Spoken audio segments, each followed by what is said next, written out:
Deadpool 2 released close to Infinity War, and as a fan of both I find it hard to compare the two films, which serves well for Deadpool.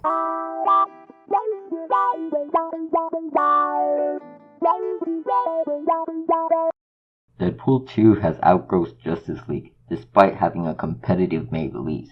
So what can DC and Warner Brothers learn from Deadpool? There are two things Reynolds and his team do right with Deadpool. One, they stay true to the character, and two, by the nature of the character, the movie is different than MCU movies. Deadpool figured out early on that the only way to fight the MCU is by not even trying, and that is what Warner Brothers and DC have to do. The DCEU have been trying to copy the MCU, and it's been pretty obvious.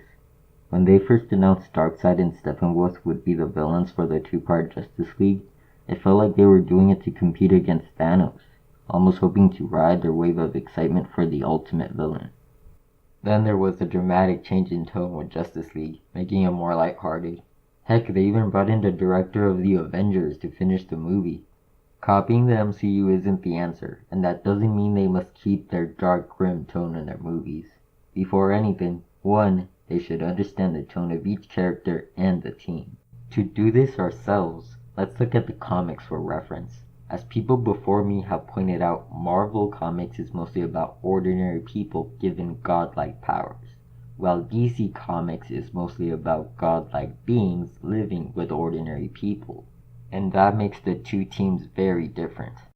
In the movies, the Justice League come together to fight a larger threat that they can't handle alone.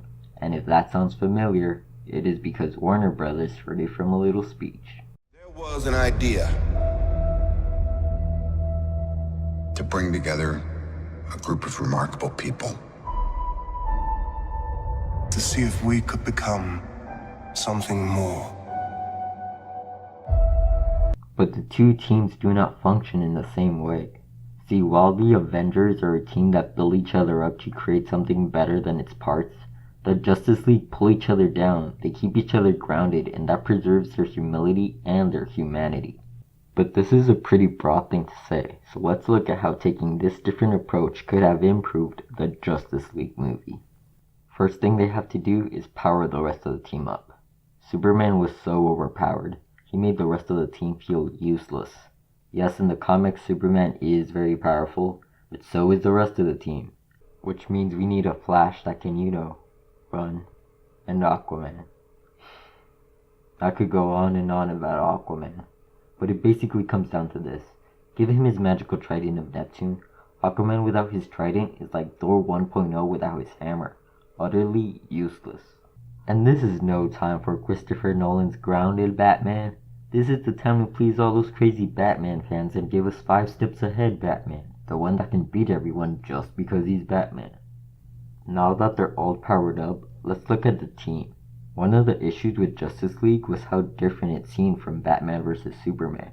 The world all of a sudden loves Superman. Batman and Superman are suddenly both a lot less broody. The changes feel forced.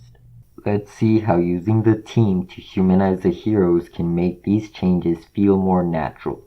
Instead of Batman coming to a complete 180 on his own, Wonder Woman could teach him to be more empathetic, and that he shouldn't be so quick to make enemies of those that could be his allies. From there, Batman becomes a hero for Superman, the same way he is a hero for Gotham. I can do those things because I'm not a hero. Not like that. I killed those people. That's what I can be. No, you can't. You're not. I'm whatever Gotham needs me to be. Next time you're in a situation where no matter what you do, you will end up being the bad guy, just leave it alone. Go save a cat from a tree.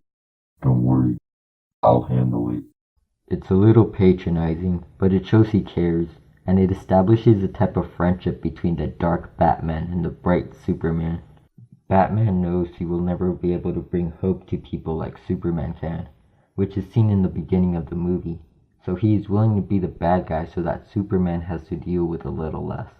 The movie hinted at this. Superman can bring this team together better than I ever could. He's more human than I am. But it felt like it never resulted in anything. This way gives a more organic transition from a darker Superman to the one we saw in Justice League. Also helping that, with more heroes in the public eye, either the public will become more accepting of it, or at the very least Superman will not be the only one receiving hate. Alienation is much easier as a group. Because of that, Superman can now help the Flash.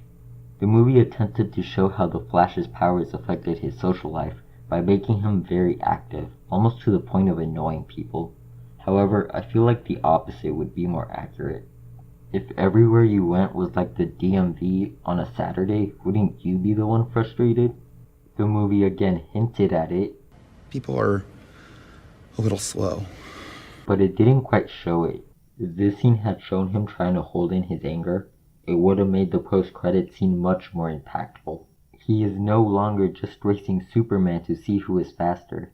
He finally has someone who can keep up with him. Superman gives him an outlet to let out his frustrations when he feels the world is being too slow. Now that the Flash is more easygoing, he can help Cyborg be more easygoing. He can show him that just because he has metal parts, he doesn't have to be a robot. And with a Cyborg that is more comfortable in his own skin, he can teach Aquaman that a person can embrace two different parts of themselves and he doesn't have to be trapped in the middle. The different members help each other to be more human. They don't really need each other to stop the bad guy. It does make it easier and decreases the collateral damage. But they do need each other to live their lives outside the battlefield. They tether each other down, and when those ties are broken, that's when you get Dark Superman and Flashpoint and Parallax storylines. And it seems like those are the stories Warner Brothers is interested in telling. And this is how you tie them all together in a theme. Now, if you are at Warner Brothers, you have one question. What about the villains? By doing this, they end up solving their villain problem.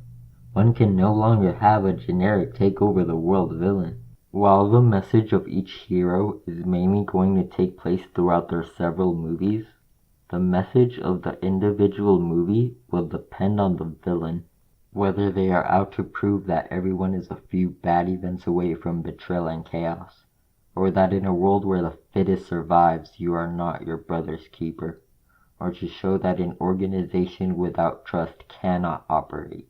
Even if other people in the movie were around to see the message that the League is something to fear, most people don't want to be ruled by fear their whole lives, so it wouldn't deter them from giving it a shot themselves. Shouldn't we have a league of our own?